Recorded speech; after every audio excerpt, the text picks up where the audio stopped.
Salut à tous, si vous n'avez pas suivi l'actu des jeux mobiles cette semaine, on va rattraper tout cela ensemble avec de nouveaux jeux venant de l'univers PC, adaptés pour le mobile et une collab avec Azur Lane de haut vol. On débute avec le célèbre jeu de tir à la troisième personne sur PC Warframe, où il semble que les fans n'auront plus à attendre très longtemps pour sa sortie mobile, puisque les développeurs ont annoncé que Warframe Mobile sortira en 2024. Et alors bien qu'il n'y ait toujours pas d'infos sur la version Android du jeu, vous pouvez désormais vous préinscrire via l'App Store. Warframe, pour rappel, est un jeu gratuit sorti et publié par Digital Extremes qui a eu un très grand succès sur PC. C'est via le stream Dokkan Now que Dragon Ball Dokkan Battle annonçait 8 ans après la sortie mondiale du jeu que les développeurs visent à unifier le serveur mondial avec le serveur JP. Cela signifierait que les joueurs du serveur mondial bénéficieront de mises à jour de contenu simultanément avec la version JP, sans avoir donc besoin de subir des mois de retard, mais nous aurons plus de détails ultérieurement. Après une sortie venue de nulle part sur PC, Dark & Darker aura sa version sur mobile où le développeur de PUBG Mobile, Krafton, envisage de le développer, mais encore rien de totalement officiel, dans le sens où le litige qui l'oppose avec Nexon est très important, où une accusation de vol d'assets serait le gros point de friction. Autrement, le jeu est toujours en accès anticipé sur Steam avec de très bons retours de la communauté. Alors, est-ce que un jeu Game of Thrones sur mobile vous intéresse? Eh bien, il en y a un de prévu pour 2024, développé par Zynga. Le jeu Games of Thrones Legends serait dans un genre RPG avec des éléments de puzzle. Les joueurs pourront incarner leur héros préféré de Westeros, c'est-à-dire que l'intrigue suivrait celle de la série télévisée. Évidemment que le jeu sera free-to-play avec des éléments PVP, et à rappeler qu'il s'agit du tout premier jeu de la franchise Game of Thrones depuis 2020. Alors que FF7 Ever Crisis sortira dans moins d'une semaine sur iOS et Android, le jeu se dévoile de plus en plus avec un tout nouveau trailer où l'on voit clairement un jeune Sephiroth tout mignon, où je trouve d'ailleurs que ce genre d'expression incrédule ne lui convient pas du tout. À l'heure actuelle, plus de 1,5 million de personnes se sont préinscrites, mais c'est pas pour autant suffisant pour obtenir la récompense maximale avec 1,7 million de préinscriptions.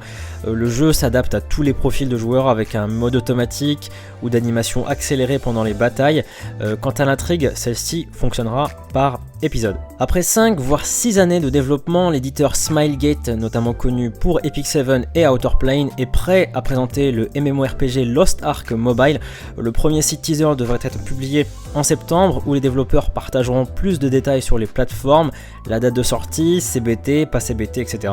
Il y a de fortes chances à ce que ce Lost Ark Mobile sorte d'abord en Corée avant une sortie mondiale au vu du succès de la version PC, mais on peut être certain que la G-Star 2023 en novembre à Séoul nous donnera toutes les informations. Alors, une info à prendre avec son degré d'imagination, où l'éditeur Feral Interactive travaillerait peut-être sur une version mobile de Total War Rome 2. C'est ce qu'indique un utilisateur de Reddit tombé sur un site wiki dédié à ce jeu, où il est mentionné des tutoriels avec des commandes tactiles et toutes sortes de gestes qui remplaceraient la souris et le clavier. Alors maintenant, ça peut être aussi bien une mise à jour destinée à des ordinateurs à écran tactile, donc calmos avant de se mettre à rêver d'un Warhammer Total War sur mobile. Une licence qui est née même avant que Google Play n'existe, c'est Dungeon Hunter, où la 6ème itération a été présentée par Gameloft lors de la Gamescom et qui sortira pour le 13 octobre, d'abord aux États-Unis et dans plusieurs autres pays, puis dans le reste du monde. Les batailles seront basées sur les classes choisies par les joueurs, il y en a 5 au total, portées très PVP avec des guildes, un système d'amis, et au vu du gameplay, celui-ci viendra concurrencer directement un certain Diablo Immortals. Un tout premier trailer, un tout nouveau jeu, Ark Hero Code, dont d'ailleurs le nom du développeur est inconnu, en tout cas je ne l'ai pas trouvé, mais ce Ark Hero Code est un RPG stratégique qui comportera 6 classes, une ribambelle de waifu dans un monde déchu où le joueur dirige une équipe de filles à la fois attirantes mais capable de sauver la planète. Un mode PvE et PvP seront de la partie. Ark Hero Code devrait sortir cet hiver. Pour les dernières informations sur les persos, il vous suffit de suivre leur compte Twitter. Info en vrac, info Mimi, un jeu vraiment unique en son genre, d'ailleurs je sais même pas si c'est un jeu, où Pokémon Sleep franchit une nouvelle étape avec plus de 10 millions de téléchargements, annonçant une série de récompenses et d'événements en jeu pour célébrer l'occasion. Et je serais bien curieux de savoir d'ailleurs si vous l'avez testé, si vous êtes fan. D'ailleurs, on enchaîne de jeux idle. Memento Mori va sortir un album de toutes les musiques du jeu en octobre. Du côté des collabs et des mises à jour majeures, on pensait avoir atteint le paroxysme du fanservice, j'en parlais en introduction, avec la collab entre Nikke et Nier Automata, mais cette place sera facilement prise avec Dolphin Wave qui collabore avec Azur Lane. C'est la première fois que je vois d'ailleurs une collab entre deux jeux mobiles gacha.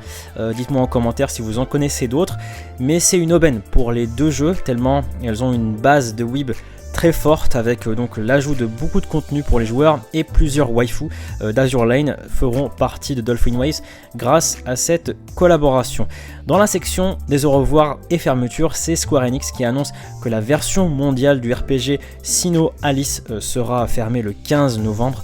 Sinnoh Alice a été lancé pour la première fois en 2017 au Japon sous la houlette de Yoko Taro, le créateur de Nier Automata, et 3 ans plus tard, une version mondiale fut déployée. Côté phase bêta, et comme d'habitude, c'est en Chine que ça se passe avec Euphoria Restart, qui pour certains d'entre vous ont probablement vu passer sur cette chaîne une vidéo découverte dans la précipitation publiée par XD Entertainment.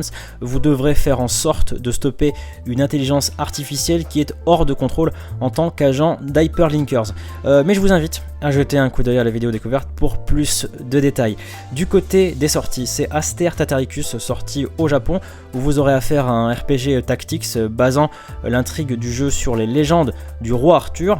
Le jeu a reçu la confirmation d'ailleurs d'une sortie mondiale, donc une bonne nouvelle pour ceux intéressés par ce tactical qui se distingue par ses superbes graphismes 3D, mais je pense que les choses pourraient aussi changer un peu en sachant que le jeu n'a même pas atteint le top 200 des jeux mobiles sur l'App Store japonais. Et pour finir, Fairy Tail Fierce Fight, également un jeu présenté tout juste hier sur cette chaîne, sorti en Chine sur iOS et Android, où le gameplay se divise en missions se déroulant en temps réel, et vous ne pouvez contrôler qu'un seul héros à la fois.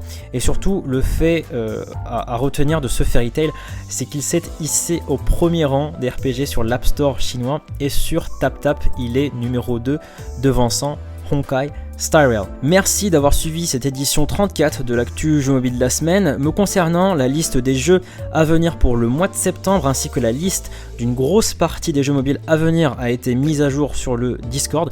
Donc si vous voulez avoir un œil sur ce qu'il nous attend, vous avez le lien dans la description. Et aussi concernant le Discord, celui-ci a été boosté avec très exactement l'argent que j'ai eu grâce à YouTube et donc grâce à vous, en espérant à travers les futurs boosts lui donner un peu plus d'attractivité avec plus d'icônes personnalisées, des icônes de rôle, etc.